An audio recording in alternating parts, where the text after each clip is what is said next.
Hello, everybody. It is Monday, December 15th, and welcome back to the Nick Watkins Show. Apologies for the late upload, but we're here. We got a lot to talk about. Let's get into it. We'll start with football. Lots of great games yesterday. Some of them were close, some of them were not. Let's just recap. The Eagles beat the Raiders 31-0. Commanders over the Giants 29-21. The Bills came back down 21 points and they scored 35 points, 28 of them in the second half. 35-31 Bills win over the Patriots. That's big for the AFC East as the Bills are now a game back of New England. The Chargers beat the Chiefs. Patrick Mahomes went down with ACL injury, season ending, and the Chiefs, for the first time since 2014, are going to miss the playoffs. Sucks for Mahomes, but for the Chiefs in general, missing the playoffs, that is great news. Wow, it's been a long time since they haven't made the dance. The Chargers with a big win, 10-4 now, in the AFC. Jaguars over the Jets 48-20. The Texans over the Cardinals 40-20. Ravens shut out Cincinnati 24-0. Bears over Cleveland 31-3. The Seahawks beat the Colts 18-16 in Phillip Rivers' first game since 2020. A 56-yard game-winning field goal from Jason Myers. The Seahawks had no touchdowns. Jason Myers had 6 field goals, 6 for 6 in this game. Seahawks win. That sucks for us. The Panthers lost to the Saints 20-17, which means that the Buccaneers are now the first place team in the South once again, as both of the NFC South teams are 7-7. The Rams beat the Lions 41-34 in a pretty high scoring game. The Broncos beat the Packers 34-26. Micah Parsons out for the year with an ACL injury as well. That is a huge injury. The Vikings beat the Cowboys on Sunday Night Football 34-26. Excuse me. And then the 49ers beat the Tennessee Titans 37-24. I think the Bills game was pretty big. Good win for them. The Chargers obviously knocking out the Chiefs. And then the AFC South, the AFC South, NFC South, the Panthers' loss was pretty big as well. To lose to the Saints, we have a chance to go up on the division like that. So that's football around the league. Now we'll talk Niners. I think we did a very nice job in this game. Like I said yesterday, the Titans weren't going to lose this game. They weren't going to hand us the game. We had to go earn it. We definitely went out and earned it. We dominated the time of possession 37-23. And then we had a ton of just long drives, 10 plus play drives where we just went down the field slowly, methodically, but also he also had big plays, but also managed to convert on third down. That was big. We converted our first 7 third downs of the game. Overall, we were 9 for 15, which is a great percentage. And then we had 28 first downs in this game, so we were definitely moving the chains. We killed the clock. We burned the clock while going down the field and scoring. Scored a lot of touchdowns, a couple of field goals. I think Brock looked great in this game. So did George. Ricky Pearsall also had a fantastic game, 6 catches for 96 yards. McCaffrey also doing what he does. He scored. Running and receiving, he was good. I think the defense could have been a little bit better, giving up 24 points to the Titans. I think, other than that, O-line did a good job pretty much.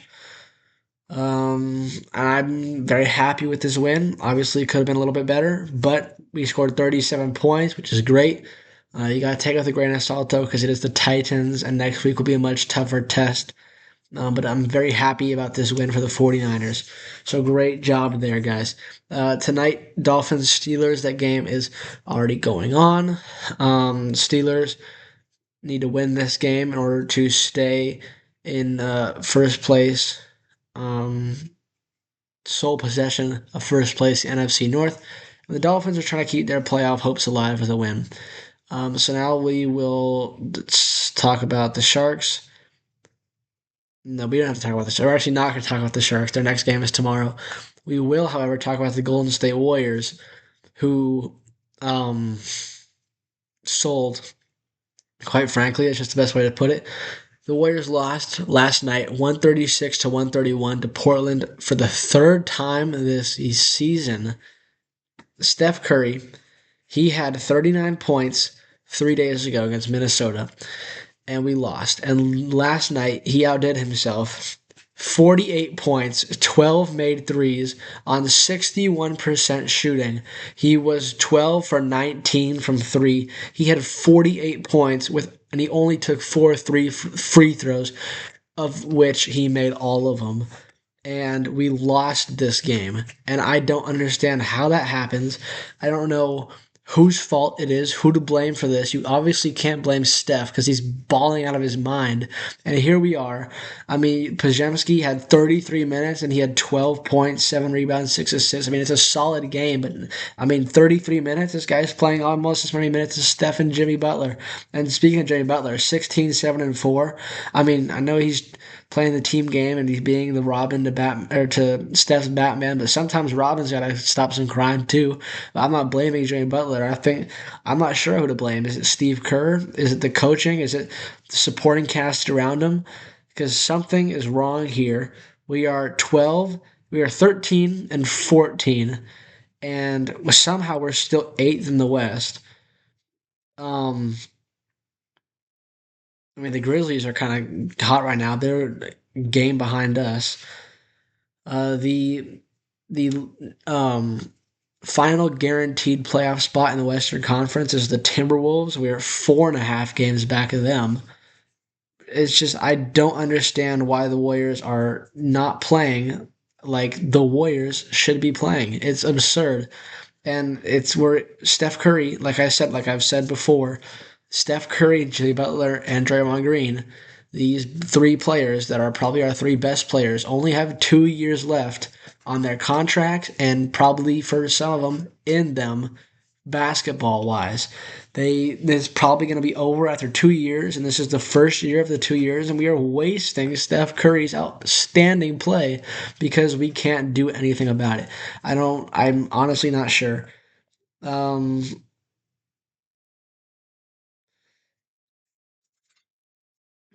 I don't know. I don't know what to say.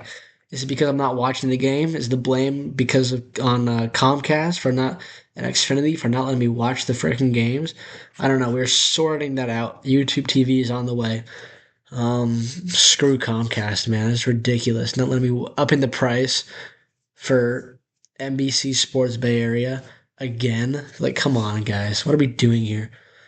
Warriors' next game is on Thursday, so they will have some time to think about this and to get better and, divide up the minutes. I mean, Will Richard didn't play last night. Our next game is against Phoenix, and I'm saying this is a must-win game. That's Thursday, though. It's ways away, so we won't have to talk about that. Um, let's go with baseball now. Let's talk about something a little bit, more positive, I guess, if it's even positive. There were some moves that happened. Um, I gotta remember the moves. Merrill Kelly, yes. So if Merrill Kelly and at the trade deadline last year got traded from the Diamondbacks to the Rangers. Rangers missed the playoffs, and now Merrill Kelly is a free agent. He went back to Arizona on a 2-year deal. This was expected. This was not a surprise to anybody. He loves it in Arizona, and he's back there. So good for him getting paid. Gregory Soto, reliever, went to the Pirates. Interesting. And what was the other one? Kenley Jansen. I can't remember if I mentioned him on the show or if I was just mentioning it in my random sports yaps in real life and not on the show, but I was hoping that the Giants would pivot to Kenley Jansen after missing out on Tyler Rogers and somebody like that. Kenley Jansen actually had a really good year last year, 29 of 30 on save opportunities with a 2.49 ERA. For Unk, man, that's a pretty good year. So yeah, that's what happened there. Adolis Garcia World Series hero from 2023 for the Rangers. That fall off is crazy. He's a Philly now. Um, I mean, hopefully he can revive his career there. He's an exciting player when he was good, and that's what happened there. Um, and yeah, I guess that's it. What I forgot to mention was Michael Garcia, who signed a 5-year extension. Good for him getting paid. And then in the hockey news, there was a big trade that happened a couple of days ago. Quinn Hughes, one of the Hughes brothers, got traded to the Wild, and that's a big deal. We should probably have Noah on the show soon, so he can talk about that and explain how big of a deal this is. I'm still happy that the Sharks won on Saturday, but apparently the Wild are good now, so we'll keep an eye out for that. NBA Cup action is tomorrow. We'll talk about that tomorrow. We got Grant, number one fan of the Nick Watkins Show in Las Vegas. Maybe we'll have him on the show. Hopefully we can have him on the show. Maybe on Wednesday. Probably not. We'll have him on the show eventually to talk about his experience in Las Vegas and talk about the game, talk about basketball in general. He's our basketball guy. He's the basketball guy for the Nick Watkins Show, and he doesn't know that yet, but he is now. So, Grant, I know you watch the videos. I doubt you're watching this far along, but if you did, man, say something in the comments so I know you got here. Um, if anyone sees this at the 11-minute, 47-second mark right now, um, say something in the comments saying I was at the 11-minute, 47-second mark. Nobody's going to see this. Presumably, this is just going to add to the runtime, make my videos look longer and more thoughtful and deep. But in reality, I'm talking about sports. Whatever. The Steelers and the Dolphins are playing. I probably should get to that, although it looks like a rout right now. Um, Whatever, man. I'm still mad about the Warriors and Comcast. Screw Comcast. I'll see you guys tomorrow.